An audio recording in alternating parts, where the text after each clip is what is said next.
ಧನರಾಶಿ ವೃತ್ತಿಪರ ಮಹಿಳೆಯರಿಗೆ ಆರ್ಥಿಕವಾದಂತಹ ನೆರವು ಸಿಗ್ತಕ್ಕಂತಹ ದಿವಸ. ನಿಮಗೆ ಹಣಕಾಸಿನ ಸಹಾಯ ಆಗುತ್ತೆ. ವ್ಯವಹಾರವನ್ನು, ಉದ್ಯೋಗವನ್ನು, ವೃತ್ತಿಯನ್ನು ಮಾಡೋದಕ್ಕೆ, ಉದ್ದಿಮೆಯನ್ನು ಮಾಡೋದಕ್ಕೆ ಒಂದಷ್ಟು ಸಹಕಾರ ಸಿಕ್ಕುವಂಥದ್ದಾಗುತ್ತೆ. ಯಾವುದೇ ವ್ಯವಹಾರ ಅಥವಾ ದುಡ್ಡಿನ ವಿಚಾರಗಳನ್ನು ಮನೆಯಲ್ಲಿ ತಿಳಿಸುವಂಥದ್ದು ಉತ್ತಮ. ಸರಿಯಾದಂತಹ ರೀತಿಯ ಮಾಹಿತಿಯನ್ನು ಮನೆಗೆ ಕೊಟ್ಟಿರಬೇಕು ಅಂತ ಅರ್ಥ. ವಿದ್ಯಾರ್ಥಿಗಳಿಗೆ ಕೆಲವು ವಿಚಾರಗಳಲ್ಲಿ ಜಗಳ ಆಗುವಂತಹ ಸಾಧ್ಯತೆ ಹೆಚ್ಚಾಗಿದೆ. ಹಿಂದೆ ಮಾಡಿದಂತಹ ಯಾವುದೋ ವ್ಯವಹಾರ, ದುಡ್ಡು ಅಥವಾ ದ್ರವ್ಯ ಈ ದಿವಸ ನಿಮ್ಮ ಕೈ ಸೇರೋದಕ್ಕೆ ಅವಕಾಶಗಳು ಹೆಚ್ಚಾಗಿದೆ. ದೈನಂದಿನವಾದಂತಹ ದಿನಚರಿಯಲ್ಲಿ ಸ್ವಲ್ಪ ಮಟ್ಟಿಗೆ ವ್ಯತ್ಯಾಸಗಳಾಗುತ್ತೆ. ನೀವೇನೋ ಪ್ಲಾನ್ ಮಾಡ್ಕೊಂಡಿರ್ತೀರಿ, ಆ ಪ್ಲಾನ್ ಪ್ರಕಾರ ಎಲ್ಲ ಕೆಲಸಗಳು ನಡೆಯೋದಿಲ್ಲ. ಅದರಲ್ಲಿ ವ್ಯತ್ಯಾಸಗಳಾಗತ್ತೆ. ತಾಳ್ಮೆ ಇರಬೇಕು. ಏನೋ ವ್ಯತ್ಯಾಸ ಆಗಿದೆ, ಇರಲಿ ಪರವಾಗಿಲ್ಲ ಅನ್ನುವಂತಹ ಒಂದು ಹೊಂದಾಣಿಕೆಯ ಮನೋಭಾವ ಇದ್ದರೆ ಅದು ಅನುಕೂಲವಾಗುತ್ತೆ. ನೌಕರಿ ಅಥವಾ ವೃತ್ತಿಯಲ್ಲಿ ಸಮಾಧಾನ ಸಿಕ್ಕುವಂತಹ ದಿವಸ. ಮಹಾಲಕ್ಷ್ಮಿಯನ್ನು ವಿಶೇಷವಾಗಿ ಪ್ರಾರ್ಥನೆ ಮಾಡಿ. ನಮಸ್ತೇಸ್ತು ಮಹಾಮಾಯೆ ಶ್ರೀಪೀಠೆ ಸುರಪೂಜಿತೆ ಶಂಖಚಕ್ರ ಗದಾಹಸ್ತೆ ಮಹಾಲಕ್ಷ್ಮೀ ನಮೋಸ್ತುತೆ ಎಂಬುದಾಗಿ 8 ಬಾರಿ ಪಠನೆ ಮಾಡಿ. ಶುಭವಾಗಿ.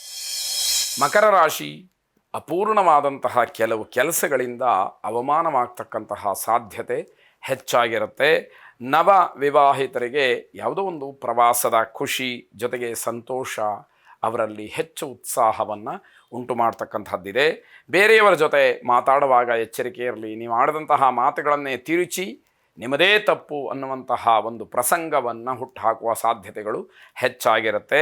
ಖಾಸಗಿ ಕ್ಷೇತ್ರದಲ್ಲಿ ಕೆಲಸ ಮಾಡ್ತಕ್ಕಂಥವರಿಗೆ ಬೋನಸ್ ಅಥವಾ ಒಂದಷ್ಟು ಹೆಚ್ಚಿನ ಹಣ ಸಿಕ್ಕುವಂತಹ ಸಾಧ್ಯತೆ ಇದೆ ಅಂತ ಅರ್ಥ. ಬೆಳಗ್ಗೆ ಎದ್ದ ತಕ್ಷಣ ಶುಭ ಸುದ್ದಿಯನ್ನು ಕೇಳಿ ಆನಂದದಾಯಕವಾದಂತಹ ಮನಸ್ಸು ಬಹಳ ಪ್ರಫುಲ್ಲವಾಗಿ ಕೆಲಸವನ್ನು ಮಾಡುತ್ತೆ. ಆರೋಗ್ಯದಲ್ಲಿ ಸ್ವಲ್ಪ ಜಾಗ್ರತೆಯನ್ನು ವಹಿಸಿ. ಸಣ್ಣ ಪುಟ್ಟ ವ್ಯತ್ಯಾಸಗಳಾಗುತ್ತೆ. ಹವಾಮಾನ ವೈಪರೀತ್ಯ, ಕಾಲಕ್ಕೆ ಅನುಗುಣವಾದಂತಹ ಬದಲಾವಣೆ ಇವೆಲ್ಲವನ್ನು ಗಮನಿಸ್ಕೊಳ್ಬೇಕಾದಂಥದ್ದು. ಓಂ ನಮಃ ಶಿವಾಯ ಎಂಬುದಾಗಿ ಶಿವಪಂಚಾಕ್ಷರಿ ಮಂತ್ರವನ್ನು 11 ಬಾರಿ ಪಠನೆ ಮಾಡಿ ಶಿವನನ್ನು ಪ್ರಾರ್ಥನೆ ಮಾಡಿ. ಶುಭವಾಗಿ.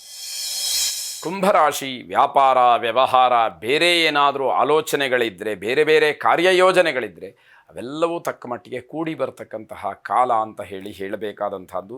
ಈ ದಿವಸ ಚೆನ್ನಾಗಿದೆ. ಅನಗತ್ಯವಾದಂತಹ ವಿಚಾರಕ್ಕೆ ಸಮಯವನ್ನು ವ್ಯರ್ಥ ಮಾಡಿಕೊಳ್ಬೇಡಿ. ದಿನ ಚೆನ್ನಾಗಿರುವಾಗ ಒಳ್ಳೆಯ ಕೆಲಸಗಳನ್ನು ಮಾಡಿ, ಸಮಾಜಮುಖಿಯಾಗಿ ಕೆಲಸವನ್ನು ಮಾಡಿ, ಸಾರ್ವಜನಿಕವಾಗಿ ಒಂದಷ್ಟು ಕೆಲಸಗಳನ್ನು ಮಾಡಿ, ಸಮಾಜಕ್ಕೆ ಹೊಸ ಹೊಸ ಸಂದೇಶಗಳನ್ನು ಶುಭವಾಗಿ ತಲುಪಿಸಿ, ಕಿರಿಯರಿಗೆ ಮಾದರಿಯಾಗಿ ಅನ್ನುವಂಥದ್ದು. ಮನೆಯಲ್ಲಿ ಕಳಿತಕ್ಕಂತಹ ಪ್ರತಿಯೊಂದು ಕ್ಷಣವೂ ಕೂಡ ಬಹಳ ಮೌಲ್ಯಯುತವಾಗಿರುತ್ತೆ. ಹಾಗಾಗಿ ದಿನಕ್ಕೆ ಸಮಯಕ್ಕೆ ಹೆಚ್ಚಿನ ಆದ್ಯತೆಯನ್ನು ನೀಡಬೇಕಾದಂಥದ್ದು. ಮಂಗಳ ಕಾರ್ಯದ ಬಗ್ಗೆ ಚರ್ಚೆಯನ್ನು ನಡೆಸ್ತೀರಿ. ಅದು ಏನೋ ಒಂದು ರೀತಿಯಲ್ಲಿ ಖುಷಿಯನ್ನು, ಉತ್ಸಾಹವನ್ನು ಹೆಚ್ಚು ಮಾಡ್ತಕ್ಕಂಥದ್ದಾಗತ್ತೆ. ಮಕ್ಕಳು ಮತ್ತು ವಿದ್ಯಾರ್ಥಿಗಳು ತಮ್ಮದೇ ಆದಂತಹ ಲೋಕದಲ್ಲಿ ವ್ಯವಹರಿಸ್ತಾ ಇರ್ತೀರಿ. ಮಕ್ಕಳಿಗೇನೋ ಪರವಾಗಿಲ್ಲ, ಆದರೆ ವಿದ್ಯಾರ್ಥಿಗಳು ಓದನ್ನು ಮುಂದಿಟ್ಟುಕೊಂಡು ಆ ರೀತಿ ಸ್ವೇಚ್ಛೆಯಾಗಿ ವಿಹರಿಸಿದರೆ ಮುಂದಿನ ದಿನಮಾನದಲ್ಲಿ ಕಷ್ಟವಾದೀತು ಅನ್ನುವಂತಹ ಸಾತ್ವಿಕ ಎಚ್ಚರಿಕೆ ಇದಾಗಿರುತ್ತೆ. ಮನೆಯವರಿಗೆ ಬಹಳ ಸಂತೋಷ ಮತ್ತು ತೃಪ್ತಿಯನ್ನು ನಿಮ್ಮ ಕಡೆಯಿಂದ ಕೊಡ್ತೀರಿ ಅಂತಕ್ಕಂಥದ್ದು. ಮಹಾವಿಷ್ಣುವಿನ ಸ್ಮರಣೆ, ಮಹಾವಿಷ್ಣುವಿನ ಪ್ರಾರ್ಥನೆಯನ್ನು ಮಾಡಿ. ಶುಭವಾಗಿ. ಕೊನೆಯದಾಗಿ ಮೀನರಾಶಿ ಮಾನಸಿಕವಾದಂತಹ ಒತ್ತಡ, ಹೆಚ್ಚಿನ ಖರ್ಚು ಎಲ್ಲವೂ ಕೂಡ ಒಟ್ಟಿಗೆ ನಿಮ್ಮನ್ನು ಆಕ್ರಮಿಸಬಹುದು ಅಂತ ಅರ್ಥ. ಆರೋಗ್ಯದಲ್ಲಿ ಸ್ವಲ್ಪ ಮಟ್ಟಿಗೆ ಏರುಪೇರಾಗುತ್ತೆ. ಗಾಬರಿ ಆಗ್ತಕ್ಕಂಥದ್ದು ಬೇಡ.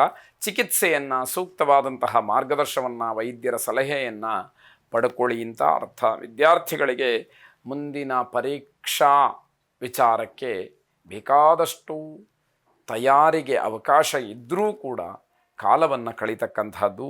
ಹಾಗಾಗಿ ಓದೋದಕ್ಕೆ ಮನಸ್ಸಿಲ್ಲದೇ ಇರತಕ್ಕಂಥದ್ದು ದುರ್ದೈವ ಅಂತಲೇ ಹೇಳಬೇಕಾಗತ್ತೆ. ತುಂಬ ಅನಗತ್ಯವಾದಂತಹ ವಿಚಾರಗಳು ಮನಸ್ಸಿಗೆ ಬರುತ್ತೆ. ಅಗತ್ಯವಾಗಿ ಯೋಜನೆ ಮಾಡಿದಂತಹ ಕೆಲವು ಕಾರ್ಯಕ್ರಮಗಳು, ಕೆಲಸಗಳು ಸ್ಥಗಿತವಾಗುವ ಸಾಧ್ಯತೆ. ಇದರ ಮಧ್ಯೆ ಬೇರೆ ಬೇರೆ ಕಿರಿಕಿರಿಗಳು ಬೇರೆ ನಿಮಗೆ ದಿವಸವನ್ನು ಹಾಗೆ ಕಳೆಯುವ ಹಾಗೆ ಮಾಡಿಬಿಡುತ್ತೆ. ಆರೋಗ್ಯದಲ್ಲಿ ವ್ಯತ್ಯಾಸ ಆಗೋದರಿಂದ ಕೆಲಸದಲ್ಲಿ ಒಂದಷ್ಟು ಅಡಚಣೆ, ಅಧಿಕವಾದಂತಹ ಖರ್ಚು, ಮನಸ್ಸಿಗೆ ಹಿಂಸೆ ಇವೆಲ್ಲವನ್ನು ಈ ದಿವಸ ಸಾಲು ಸಾಲಾಗಿ ನೋಡಬೇಕಾದಂಥದ್ದು. ಇಷ್ಟದೇವತಾ ಪ್ರಾರ್ಥನೆಯನ್ನು ಮಾಡಿ. ಶುಭವಾಗಿ.